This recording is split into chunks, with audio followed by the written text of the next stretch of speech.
Hey guys, my name is Bando, this is Brexit Bando. Happy Saturday morning, it's actually Saturday afternoon now. Well, we've got Warhammer World's anniversary today, and we've got the release of the Solar Auxilia today and a load of other stuff that's gone up for pre-order. I'll start with saying I did in fact pick up the Solar Auxilia box set. Thank you very much to everyone who's used my Element Games code. That helped take a not insignificant chunk out of the price of that, so I appreciate that. Thank you very much. And thanks to PayPal for letting me split the rest of it over 3 months. But we've got some model releases here from the Warhammer World anniversary, and I know you guys apparently like to hear me talk about my opinion on these things, so I've decided to do a short little video. So I've been to Warhammer World twice now. I went back during the, I think, late 90s or early 2000s. And I went recently when a friend of mine moved and he needed help moving. And he lives just a little bit further north than Nottingham. So I went up with him and we stopped by there on the way back. Ironically, the Tomb King's chariots were available the first time still. So that just tells you how long ago it was. So we have these two 40k models. We'll start with these. The pinnacle of the mechs art. It's an orc big mech.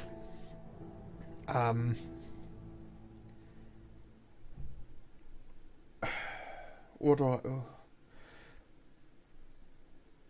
I like that his feet are underneath. Like, his legs look like they would work. That tells you a lot, if that's the first thing that I can bring to mind. This head's awful. I don't know what it is about it. It doesn't even look like a GW head.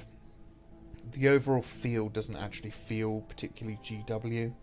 This alternate head is considerably better.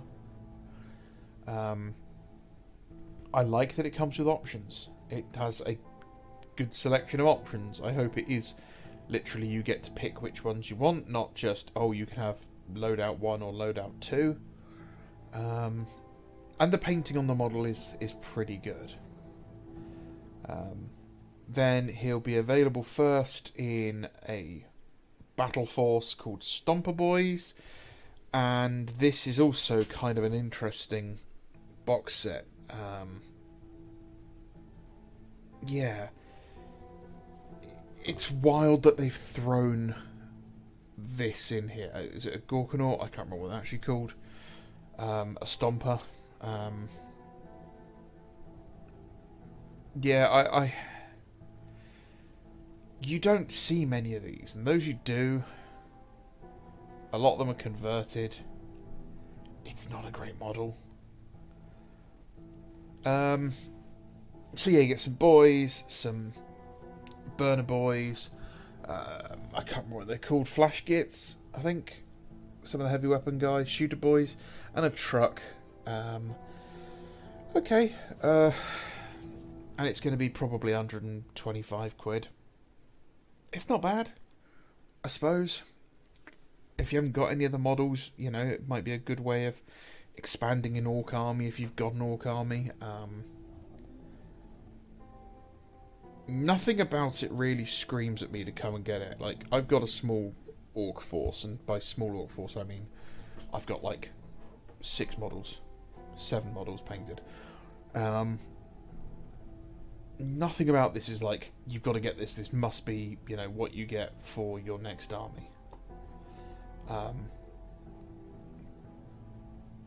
If this had been replaced with like a Death Dread and then maybe some killer cans, I would have, like, yeah, that would have been much more attractive to me because I like those kind of models. But as is, not really interested.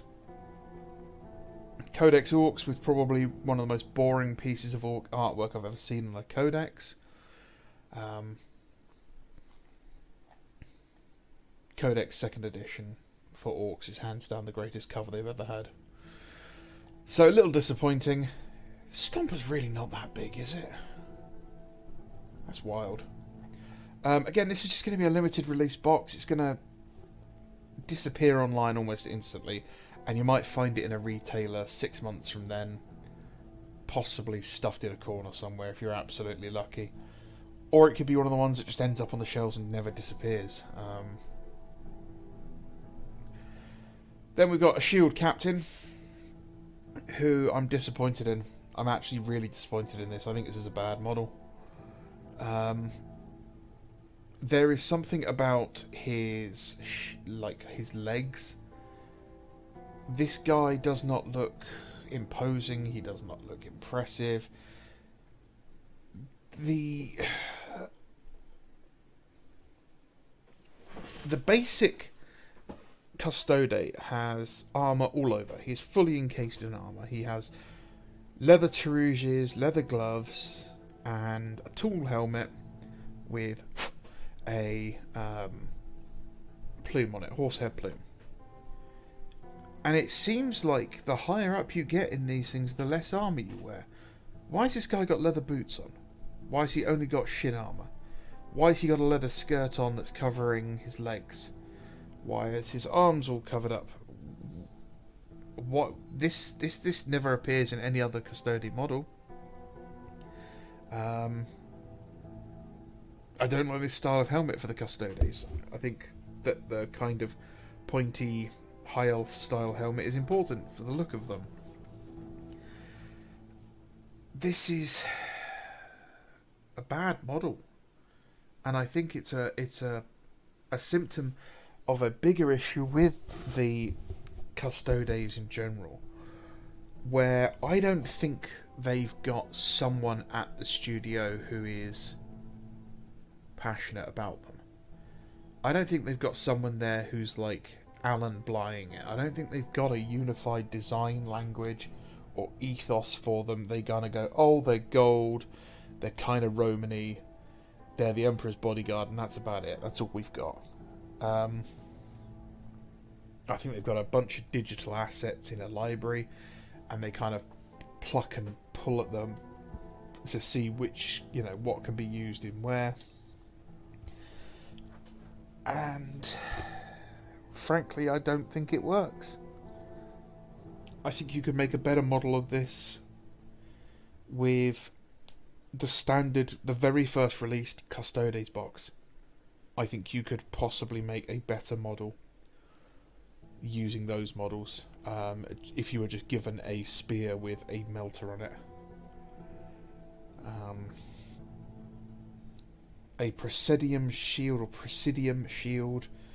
Oh wow, he becomes a one-man strong point to fend off whole armies. Does he? Because he doesn't look like he's that heavily armoured. Yeah.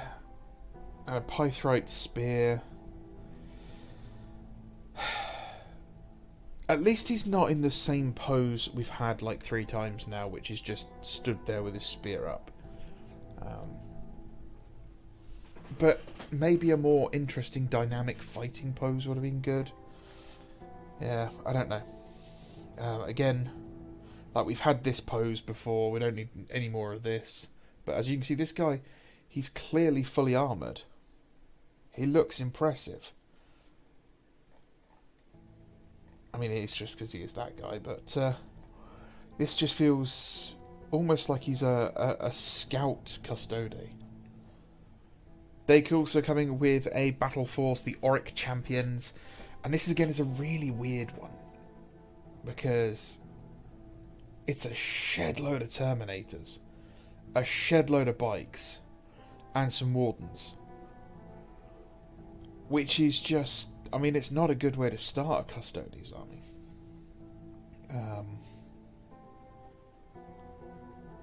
Yeah, it's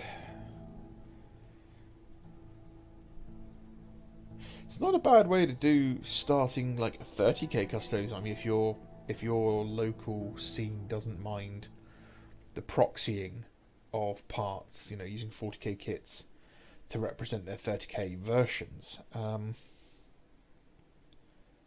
Which is its own conversation to be had, to be honest. I'd like to see the Custodes get a jet bike based character. I think that'd be something really interesting to see. I'd like to see a shield captain in Terminator armor. I'd like to see plastic. Was it Hectarian Guard? No, Sagittarian Guard, the guys with the bolters. So yeah, neither of those is particularly great, if I'm going to be honest. Flagship game and all, and both kind of disappointing. Right, Age of Sigmar. So I assume this is going to be for... Is it Warcry? No, I think it's just a regular unit based on a book. Okay. So it's just a bunch of Chaos Cultists, really. Or a Chaos Warband. They got some interesting models. They are not too bad, I suppose.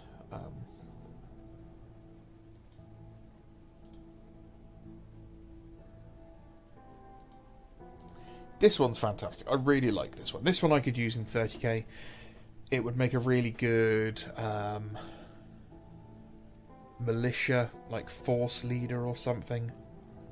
I don't think there is actually any sort of like psychic unit for militia or for Solar Auxilia, is there? That's definitely missing. But could work really well for some sort of traitor force.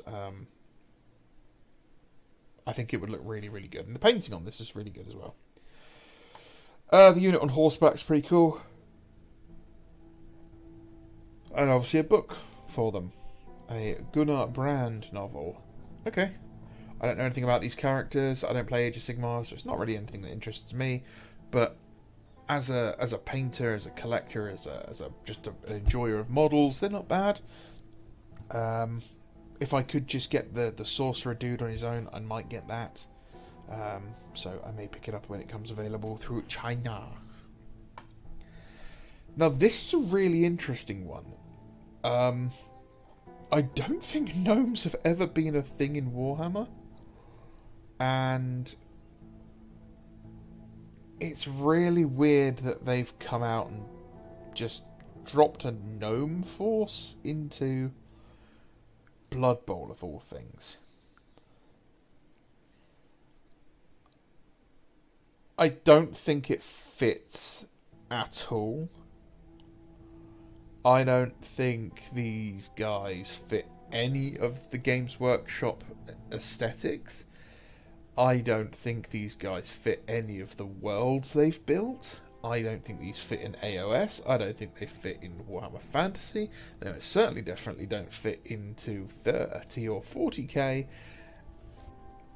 I don't think they really fit into Blood Bowl particularly well. And a lot of these models don't even look like they're even Blood Bowl models. Like, what about that is particularly Blood Bowl-y? Again, same with these two. Apart from like the iconic Blood Bowl like dagger gauntlet that was on the cover of like 2nd edition Blood Bowl. But we've got a little fox, and we've got a goose, and we've got a badger, and another fox. Wow. Oh, look at the cute animals. It's really weird. I don't know what's going on with it. I do prefer... is it Weird Miniatures? Let me find it quickly. Come on. Will you behave?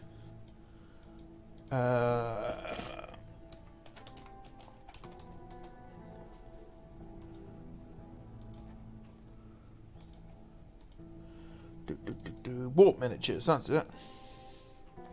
So, Warp Miniatures have done their own gnomes. Where are they? They're not halflings, I don't think. Nope.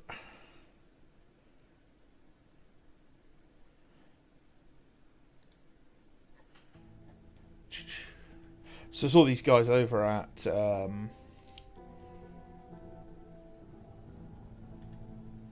I can't remember what it was called. it was one of the shows. It wasn't Salute, I don't think. And they're lovely people, very friendly. Here we go.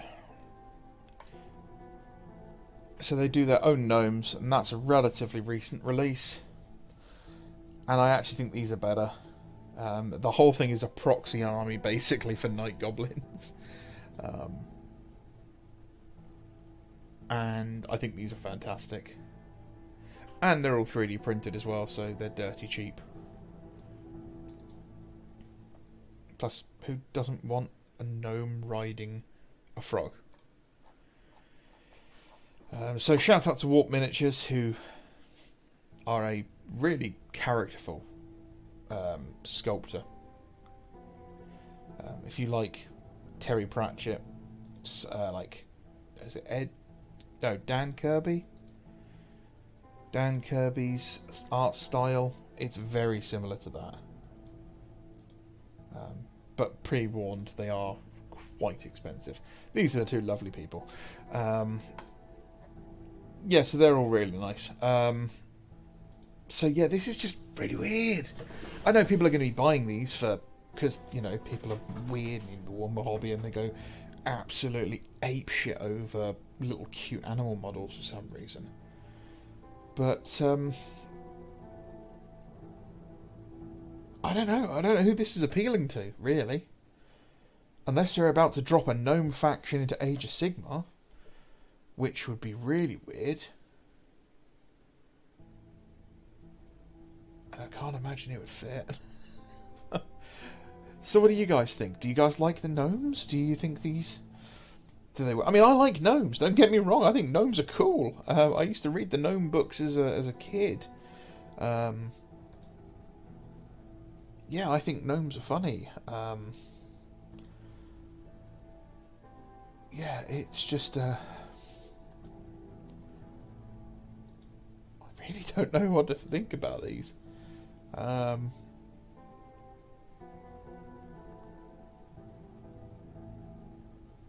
I could possibly use one or two of them in my Necromunda squat gang as like a hanger-on or something, but I can't imagine doing much with them.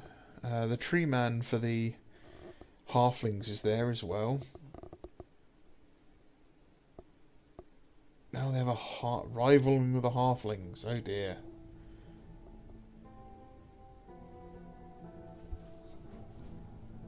Okay, well. So that's that. That's everything that was shown off at the Warhammer World Anniversary. We've obviously had Solar Auxilia coming out. Let's have a quick look at these as well. Stormbringers. No, nothing interesting in there. The redesigning of the Lehman Russ. I do like that, you know, it's got some good weapons and it's got some detail in there. I'm not sure what variant I'm going to build on the one I'm getting. I'm not going to magnetize. I've kind of gone off magnetizing. I'd actually much rather buy a second kit and go through the process of building and painting it. And I know the idea of magnetizing is to save money, but the building and painting is the part of the hobby I enjoy the most. So, although if you were to look at it, it would be the spending the money up here. Apparently, is the, you know, the buying it is the one I like. So we've got lots of different colour schemes for the Solar Auxilia. First thing I noticed on these colour schemes is that purple is very common.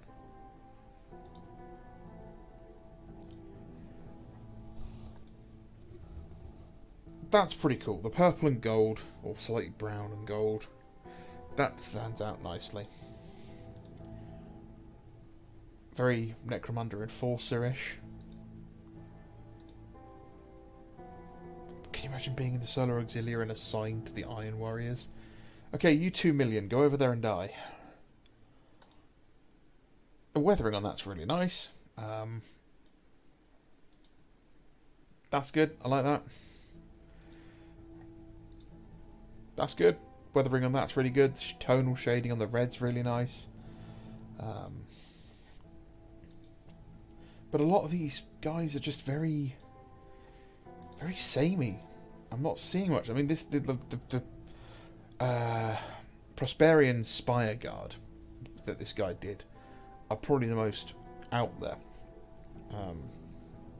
It also reminds me of there's a very short story about the attack on Prospero, about a Prosperian Spire Guard officer who creates a defensive position with overlapping fields of fire that is so accurate, so textbook, so absolutely perfect and ingenious in the way he's set it up, that it would have been taught in the Imperial Academy for millennia past as the perfect example of a defensive position, if it hadn't been overrun by Lehman Russ in 2 minutes.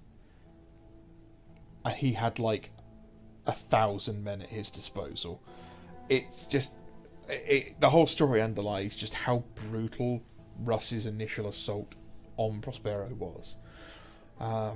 Love the bases on these guys, they look really good. Use of light grey and teal's kind of nice on that. Oh. Kind of similar to the Word Bearers, or maybe even the Astral Claws by the look of it. Oh, the Ultramarine.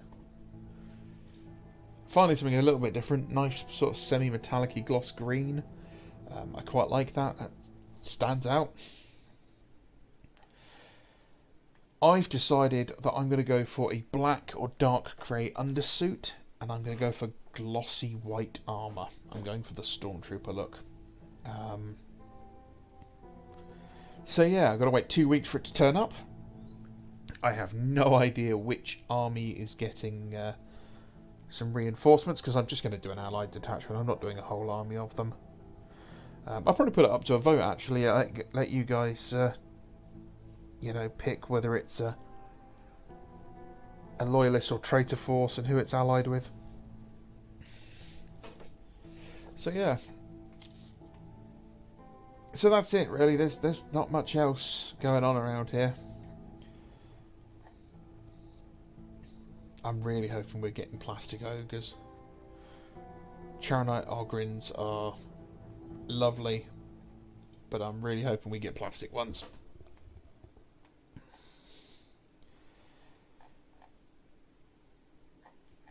Okay, guys. Well, I got nothing else to talk about. That's it. Let me know what you think of all these model releases. Please drop a comment down in the comment section below. Like, subscribe, do all the YouTubey stuff if you wouldn't mind. Let me know what you're looking forward to. Yeah. I got to keep going with these Night Lords. I've been oil washing them all day, all night last night, and I've just been waiting for them to dry. I think they're about dry enough now for me to start actually picking out some details again. And I should give you an update this evening on them. I'd actually gone to bed last night, and I'm lying there, and I went, oh, I just realised I've not gone and washed the oils off the Dreadnought. I can leave it to dry overnight, and then come back and do it, but there's a chance it's going to be too tough to shift, and I'm going to end up wearing the paint off. So at like 1:30 in the morning, I get out of bed, and I go back to the workshop, and I go and start like oil washing the washing the oils off of this Dreadnought, and then go back to bed again. But it all looks kind of good. So yeah, updates coming soon. As far as I know, at 4:15, they still have the Solar Auxilia battle group at Element Games. So there you go. Alright guys, thank you very much. Thanks for watching. Have a great day. My name is Bando. This is Brexit Bando. All the stuff in the description's there for you to use if you want to use it. If not, you know where to find me. Have a great day. Bye bye.